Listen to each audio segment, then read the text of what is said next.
Hello, hello. Eh bien voilà, je pense que c'est plus parlant en plus du texte d'avoir les images. Alors ChatGPT, tu connais, c'est celui-ci. Il a un peu changé, hein. Maintenant, tu introduis ton prompt ou ta question au milieu. Avant, c'était en bas. Et en fait, tu vois que tu as maintenant cette petite sphère, tu vois, et quand tu passes dessus, tu vois Search the Web. Et quand tu l'appliques, tu actives en fait le mode search. D'ailleurs, tu vois que il te pose certaines questions. Alors, je ne sais pas pourquoi il me met l'amour est dans le pré et je ne connais pas Sarah Forestier, mais voilà, c'est ce qu'il indique. Et ce qui est intéressant, c'est que quand tu lui mets par exemple, eh bien, que connais-tu que connais-tu Gaël Mortel par exemple, voir ce qu'il connaît de moi, pouf, il search sur le web et tu vois qu'il te met une réponse basée sur toute une série de sources qu'il a mis ici sur le côté. Donc tu vois ce qu'il appelle les citations et ensuite les résultats. Et donc tu peux cliquer dessus et tu as donc le lien direct. Donc voilà, ça répond vraiment au problème que ChatGPT avait qui était, OK, quid des sources? Où sont les sources? Ici, il te met les différentes sources. Bon, reste toujours évidemment le problème de comment être référencé dans ces modèles de données. Là, j'avais fait une newsletter il y a une semaine sur le sujet. N'hésite pas à aller la revoir.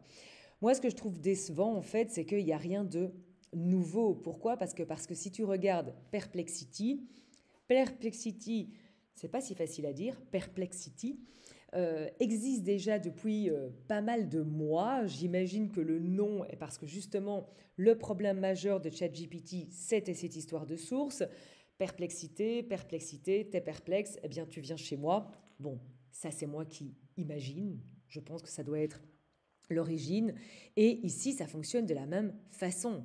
Donc en fait, tu as également ce mode de recherche qui est au milieu d'ailleurs également. Et tu peux tout à fait lui dire, eh bien, que connais-tu de Gaël Mortel ou de tout autre sujet, mais fais le test avec toi et ta société.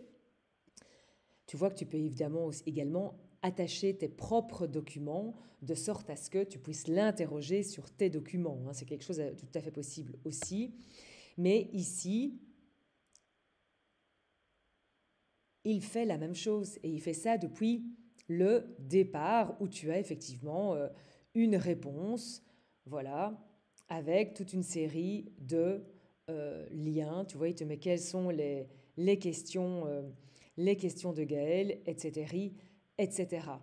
Donc voilà. En fait, c'est ça, je trouve, qui est un peu décevant avec le ChatGPT Search. C'est que, bon, je comprends très bien, il répond à un problème euh, majeur que ChatGPT avait par rapport au positionnement qu'il veut avoir de vraiment l'IA grand public, l'IA pour tout le monde. Donc c'est vrai que cette histoire de source était quelque chose d'important.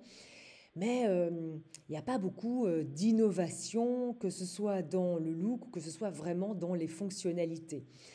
Également en termes de navigation, parce que je te parlais dans la newsletter de Arc. Alors Arc, c'est vraiment un browser très sympa.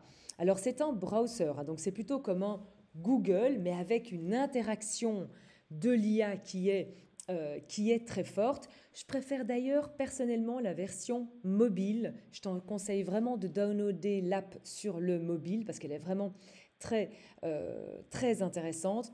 Mais ici, tu as vraiment une navigation qui est totalement différente. Donc tu vois, tu peux même downloader des documents à toi, lui demander des choses pour tout ce qui est brainstorming, tu peux classer des dossiers. Donc tu peux vraiment organiser de façon spécifique ton environnement. Et tu peux vraiment mettre ici des liens, des sites que tu vas voir régulièrement. Donc ça, c'est vraiment quelque chose qui, je trouve, est assez innovant en termes de navigation. Tu vois, bon, là, moi, j'ai choisi en turquoise. C'était peut-être pas la meilleure couleur, mais tu peux tout à fait personnaliser ton expérience. Tu vois, tu peux tout à fait ici créer tout un état de choses et de documents. Donc quand tu vois un arc au niveau vraiment innovation en termes de navigation, quand tu vois un Perplexity qui existe déjà depuis longtemps et qui répond à ce problème de source, eh bien ChatGPT qui en plus est sur Bing, hein, donc c'est pas Google, hein, on sait que ChatGPT ils sont plutôt proches de Microsoft et donc c'est du Bing qui y a derrière. Donc voilà, tu as également, enfin c'est important de savoir que toutes les recherches proviennent de Bing. Voilà.